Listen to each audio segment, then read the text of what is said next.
L4-5 में अगर disc की प्रॉब्लम है तो इसका क्या मतलब है। L4-5 आपकी कमर के नीचे के भाग में या लंबर के पार्ट में डिस्क का लेवल होता है। यह आपकी सबसे नीचे वाली डिस्क से एक ऊपर वाली डिस्क होती है जिसको हम L4-5 डिस्क कहते हैं। नॉर्मली L4-5 या L5-S1 ये दो डिस्क हैं जो ज़्यादातर केसेस में ख़राब हो जाती हैं, अपनी जगह से हिल जाती हैं और नस को दबाने लगती हैं। तो अगर आपको L4-5 डिस्क की प्रॉब्लम है, आपका MRI हुआ है, तो हो सकता है उसमें लिखा हो कि आपको disc herniation, prolapse, extrusion, protrusion या फिर सिक्वेस्ट्रेशन है। ये डिस्क के अपनी जगह से हिलने की अलग अलग स्टेजेस होती हैं। जैसे एक्सट्रूजन मतलब डिस्क पूरी तरह से निकल गई है, प्रोट्रूजन मतलब थोड़ी सी निकली है और सिक्वेस्ट्रेशन मतलब थोड़ी ज़्यादा निकली है लेकिन उसने पेरेंट डिस्क को कॉन्टैक्ट नहीं छोड़ा है।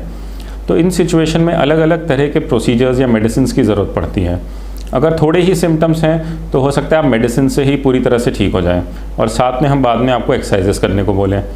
अगर सिम्टम सीवियर हैं तो हो सकता है एक selective nerve root block injection या फिर फैसेट जॉइंट इंजेक्शन या बैक एक्सरसाइजेस अलग तरह की हम आपसे करवाएं, जिससे कि धीरे धीरे आपको आराम आ जाएगा। सीवियर केसेस में जहां पैर में बहुत सीवियर पेन जा रहा है या पैर में सुनपन, भारीपन, झंझनाहट या कमज़ोरी या पैरालिसिस के जैसे लक्षण हैं, तब हो सकता है आपको सर्जरी की ज़रूरत पड़े। उस सिचुएशन में हम एक माइक्रोस्कोप से एक छोटी सी सर्जरी करते हैं जो कि करीब 40 मिनट का प्रोसीजर होता है। उसमें हम उस डिस्क के टुकड़े को L4-5 से निकाल देते हैं जो कि नस को दबा रहा हो।